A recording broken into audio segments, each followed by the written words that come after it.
Halo guys, selamat datang kembali di channel Tuk Tuki Halak Baca.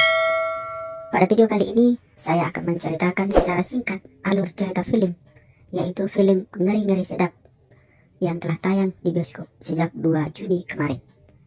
Namun, teman-teman, film ini belum rilis di YouTube atau media tonton yang lainnya. Masih hanya tayang di bioskop kesayangan Anda.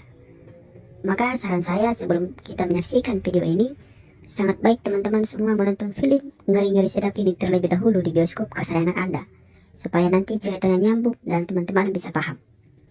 Saya juga sangat merekomendasikan film ini untuk ditonton, karena film ini mengandung banyak edukasi atau pelajaran-pelajaran yang bisa kita ambil.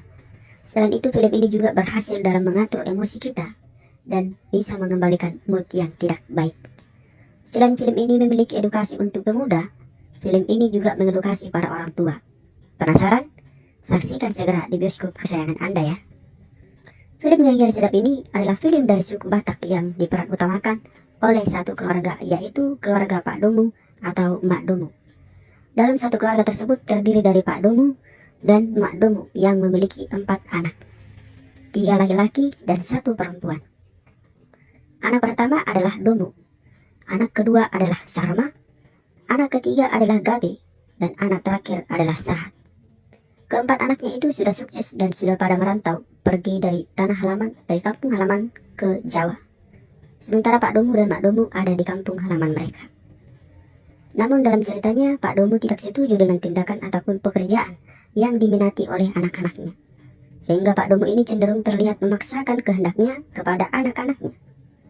Singkat cerita, Pak Domu akhirnya bermasalah dengan anak-anaknya, yang membuat anak-anaknya tidak ingin kembali ke kampung halaman, yang pada saat itu tepat harus mengharuskan anak-anaknya untuk pulang ke kampung halaman karena opungnya akan berpesta, yaitu pesta sulang-sulang Pahopu. Pesta itu sangat mementingkan kehadiran para cucunya, yaitu anak-anak Pak Domu dan Mak Domu. Namun karena pertengkaran dan permasalahan Pak Domu dengan anak-anaknya membuat anak-anaknya tidak ingin pulang, sehingga Pak Domu dan Mak Domu akhirnya membuat suatu rencana agar anak-anaknya mau pulang, yaitu mereka pura-pura cerai. Dengan cara itu akhirnya anak-anaknya pun berhasil dipancing untuk pulang ke kampung halaman, ke kampung orang tuanya sampai acara pesta opungnya selesai.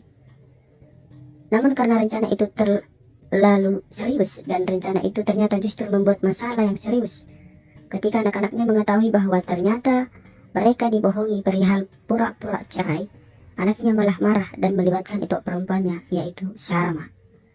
Masalah itu kemudian makin panas, bahkan sampai harus memisahkan Pak Domu dengan istrinya dan anak-anaknya. Namun pada akhirnya, Pak Domu menyadari semua sikapnya yang tidak baik terhadap istri dan anak-anaknya, sehingga Pak Domu kemudian minta maaf kepada istri dan anak-anaknya, dan pada akhirnya mereka bisa berkumpul kembali, menikmati makan bersama dan tertawa bersama. Di akhir video mereka menjadi keluarga yang lebih romantis dan nyaman, dan film ini berakhir dengan happy ending. Tamat. Sampai di situ guys, cerita singkat yang bisa saya berikan kepada kita semua, yaitu cerita dari film Ngeri-Ngeri Sedap. Semoga teman-teman semua terhibur, dan jika teman-teman terhibur jangan lupa subscribe, like, and comment. Horas.